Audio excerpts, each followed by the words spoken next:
पन्हाळा तालुक्यातील वारणानगर इथून 3 कोटी रुपयांची रोकड लुटण्याचा प्रकार 2016 मध्ये घडला होता। या प्रकरणातील संशयित निलंबित सहाय्यक पोलीस निरीक्षक सूरज चंदनशिवे आणि निलंबित पोलीस कॉन्स्टेबल सुनील केदार या दोघांमध्ये आर्थिक कारणावरून वाद होता। दरम्यान ऑगस्ट 2023 मध्ये सांगोला जिल्ह्यातील वासूद इथं सूरज चंदनशिवे याचा धारदार शस्त्रानं खून करण्यात आला होता। या प्रकरणी सांगोला पोलिसांनी संशयित म्हणून अटक केलेला सुनील केदार आणि त्याचा साथीदार विजय केदार या दोघांची न्यायालयीन कोठडीत रवानगी करण्यात आली होती। हे दोघे संशयित 29 ऑगस्ट 2023 पासून कळंबा कारागृहात होते। मधुमेह आणि न्यूमोनियाचा त्रास वाढल्यानं सुनील केदार याच्यावर गेल्या आठवड्यापासून CPR मध्ये उपचार सुरू होते। उपचारादरम्यान गुरुवारी सायंकाळच्या सुमाराला त्याचा मृत्यू झाला। जुना राजवाडा पोलीस ठाण्यात याची नोंद झाली आहे। सुनील केदारच्या मृत्यूची माहिती मिळताच आज सांगोला येथून त्याचे नातेवाईक CPR मध्ये दाखल झाले होते।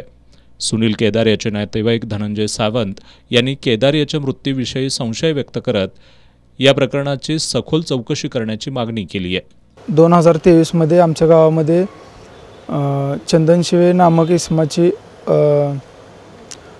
हत्या झाली होती। त्या गुन्ह्यामध्ये खोटे संशयित आरोपी म्हणून आमच्या भावांची खोटी नावे दाखल करून त्यांना इथे कळंबा जेलमध्ये पाठवण्यात आलं होतं। म्हणजे सप्टेंबर महिन्यात पाठवलं होतं।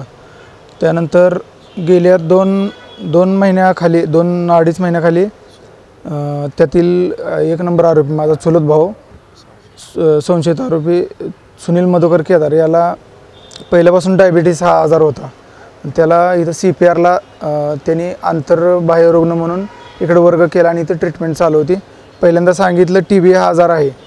TB वार्डात त्यांनी शिफ्ट केली। TB नसताना तिथं शिफ्ट केल्यामुळे त्याला इन्फेक्शन जास्त झालं। नंतर 4 दिवसांनी सांगितलं की याला न्यूमोनिया झाला आहे म्हणून।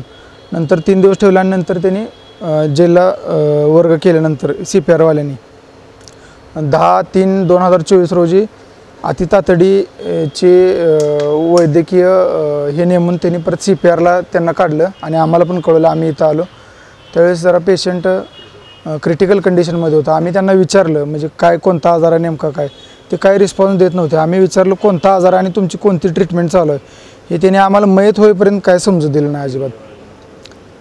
याची प्रशासनाची सखोल चौकशी व्हावी निपक्षपणे आणि याला कोणत्याही राजकीय दबावाला न बळी पडता याची सखोल चौकशी व्हावी ही आमची नम्र विनंती आहे।